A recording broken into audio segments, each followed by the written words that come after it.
So my name is Stephen Powers, and I've known Jim Post for, I think, 48 years. I was trying to figure that out the other day. I believe we met in 1974. I'm one of the co-founders of Charlotte's Web, which was the Performing Arts Center in Rockford, Illinois, and we hired Jim Post in 1974 to come out and play at Charlotte's Web. So that was the first opportunity that I had to meet him, and I subsequently became his record producer and enjoyed producing many albums by Jim, including Back on the Street Again and I Love My Life and The Crooner from Outer Space and others on a record label that I founded called Mountain Railroad Records. And what's important about what Jim contributed to me is that at the time that he agreed and he approached me and said, what about if I record for your record label, which was at that point about 2 years old or something, right? And not a particularly notable record label. And so here was this artist who was known nationally, beloved in Chicago in particular, and had a significant following, who was willing to make a record for my little independent record label, Mountain Railroad Records. And by doing so, he put us on the map. And he started to, I was able to start getting distribution and sales. And when I went into a record store or a record distributor and I said, oh, I've got a new record by Jim Post, they were like, oh, great, we'll take some of those records, because he would sell records, right, as he did. So in many ways, Jim was responsible for helping me to become a successful record label executive and a record producer, which has been my whole career for 50 years. So I was responsible for bringing him to Charlotte's Web, and from that relationship, we started producing records together and enjoyed a friendship of 5 decades. And so Jim has been just somebody very, very important in my life, a great teacher, a great mentor. I was, 10 years younger than Jim, a dozen years younger than him. And so he was more wise in the ways of the world in many ways. And he, as a mentor, would teach me particularly about the way that he loved to engage with people. And I'll tell you a story that I remember vividly, and when he passed, I posted it on Facebook. But I remember one time, and I don't remember if we were in Chicago or Minneapolis or where we were, but in a big city, we got into an elevator that was a high-rise elevator, and we walk into the elevator, and it's crowded with people. And everybody is standing and looking straight ahead and not interacting with each other, right, as people do in elevators. And so Jim walks in with all of his energy and all of his love and all of his charisma, and he immediately kind of lights up the elevator, and he says to me, and this is where the teaching and mentoring comes in, he says, Stephen, say hello to your fellow humans. And I was like, that's a good idea, and it's not something I would have probably stood quietly in the elevator like everybody else, but that wasn't Jim Post. Right? Jim Post was, say hello to your fellow humans. This is an opportunity for us to interact, for us to meet people, and for us to spend whatever it is, 30 seconds, a minute, 2 minutes together. We're going to make something of it.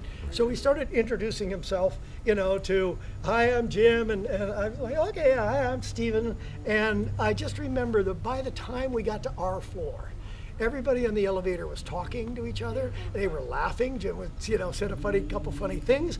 The prettiest girl on the elevator was like giving him her phone number, right? That'd be Jim. And it was like, that was Jim.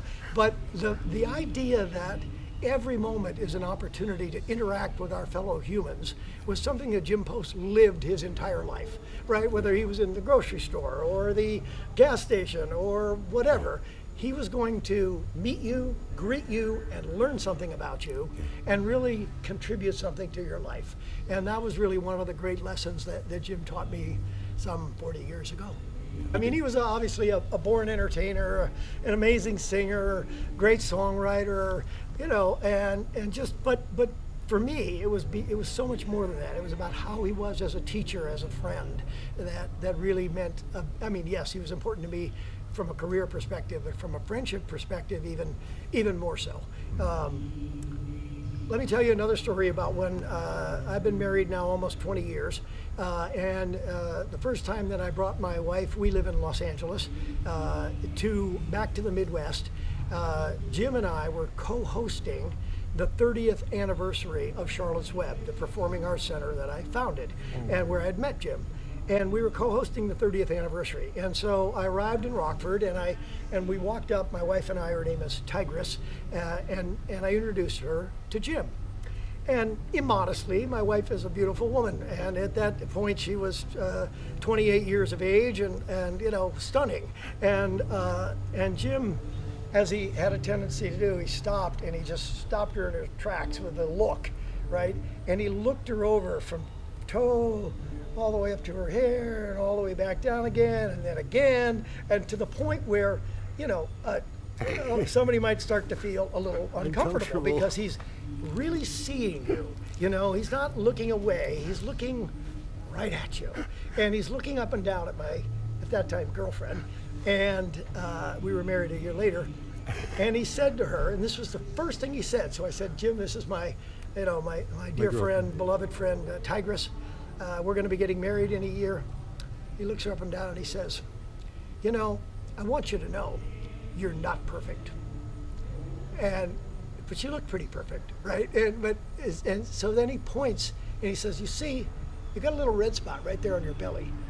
That was the only imperfection. He could find and he was making kind of a joke out of, you're pretty darn close to perfect, right? And she got that impression, and at the same time she laughed, right? Because he was like, oh, endearing in the same sense. Exactly. It was the imp, you know, the clown, the you know, and the gallant, you know, he was quite the Lothario, right? Quite the ladies' man, right? Yes, he is. And you know, he just couldn't resist. So it was a moment my wife actually was just reminding me as I was getting ready to fly out here. You remember when I first met him and he said, you know, you're not perfect, you got a red spot on your belly.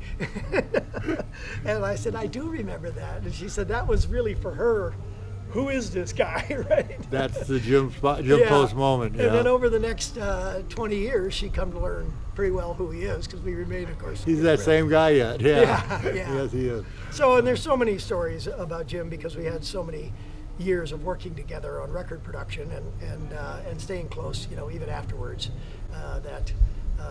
You know, that's why I'm here today. Somebody who I honor in my life, somebody who I treasure in my life, someone who I'm deeply grateful to for all that he brought me and taught me and shared with me. And so, you know, it's just wonderful to honor the great Jim Post in his memory.